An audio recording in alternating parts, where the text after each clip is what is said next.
Did you know that mums in the UK now earn, on average, 302 less a week than men, which effectively means that as of September, they're working for free. So in this video, I'll try and unpick why this is happening, how this impacts things like overall investments, wealth and pensions, and 3 things that all of us can do, regardless of gender, to try and close some of these gaps. So my name is Zoe and this is my channel, Words on Wealth. Welcome back.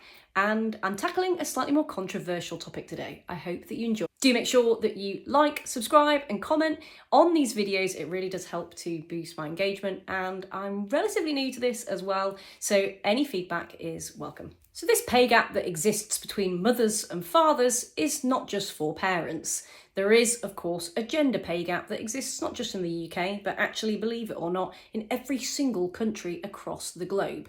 There is not a single country that has achieved pay parity, which is quite a depressing stat when you think about it. I don't know about you watching, but I certainly grew up lucky enough to think that I was in a world whereby myself, my brother, my male friends at school and peers were relatively equal. And it seems to be that unfortunately pay has not quite caught up with this world. With mothers particularly, we often see that there is a penalty associated. They do, for example, generally take gaps out of work to be able to have children. They often also end up the ones who are working part-time, for example, particularly when children are younger. And when they have children, we tend to see that their progression slows within careers, they're less likely to be promoted, and they're less likely to reach the higher echelons of companies, which generally come associated with higher pay packages. What this means over the long run is that there is, of course, a knock-on impact on all aspects of their financial life. It's not just about pay being different.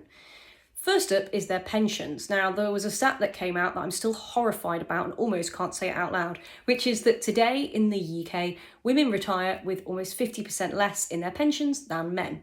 I'll just leave that there for you, 50%. To me, that's absolutely wild. Now, of course, there are lots of logical and rational explanations for this. If, for example, women work part-time, take time out of their career, or indeed have periods of not working, then it is likely that their pay will be less, and therefore less goes into their pension. But when we consider that generally women have a longer life expectancy, this burden, this financial expectation, has to come from somewhere. How are they going to fund their retirement if not? Generally, we see it pan out onto women's wealth as well. If, for example, women are more responsible for childcare costs, or if they have lower amounts of disposable income because they end up, for example, single with children, then it may well be that they have less money to set aside, more dependence, and therefore less ability to grow their wealth with things like investments. This, of course, has a generational impact. What it could mean is that children see the impact of this financial instability. It could well mean that generations to come don't necessarily see the benefits of investing because they haven't been able to watch it pan out whilst they've been growing up.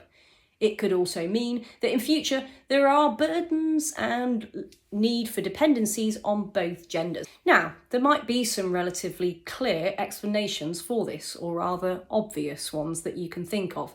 For example, if women traditionally are the ones that have children, then they'll likely have some sort of maternity leave. With maternity leave usually comes lower levels of pay during that period, and this has a knock-on impact over the career. Equally, if women, as they generally are the ones who are more likely to work part-time, they're working less, therefore earning less, and therefore, again, the knock-on impact is clear. But there are other reasons too that simmer below the surface. Things like bias, things like a lack of flexible working ability, and things like discrimination, which can all lead to women generally being promoted less, earning less over time, and therefore seeing their wealth grow less. So what are some of the things that we can do to reverse this? Because it's not all looking super rosy, and it'd be great if we could change the world in this one YouTube video, but unfortunately, if I'm being realistic, we probably can't. So some of the things that we can do. First up, for individuals, please, please, please, if you're a woman, start thinking about investing. You don't need loads of money to do it, and you don't have to be a pro, nor pick the perfect time. If you're a man or any other gender watching this and you have women in your life, speak to them about it. What we see generally, stereotypically, is that men are more willing and able to invest, and women are generally a bit more reticent. There's all sorts of reasons for this that I can't unpack in just this video alone, but open the conversation. and try and encourage any level of investing to grow wealth within women wherever possible. For workplaces and for those of us that have influence in workplaces, be it through HR, be it through your management role, wherever it is, there's loads that can be done. It might be through the likes of promoting flexible working. It might be thinking about even your own unconscious bias. We all have them, men and women alike.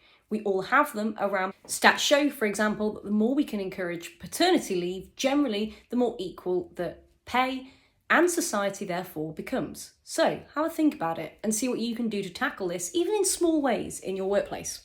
And last but not least, and this might be the biggest one, from a societal perspective, we have to tackle this. Start from an early age. If you've got, for example, children in your lives, be it boys or girls, make sure that they're aware of this and make sure that they're aware of the measures that they can take to try and prevent some of these larger gaps happening and continuing to pan out in the next generations when it comes to pay gaps, investing gaps, and pension gaps as well. If you deal with policymakers, for example, or you do any work within lobbying, then why not have a think about this and speak to those who are in power?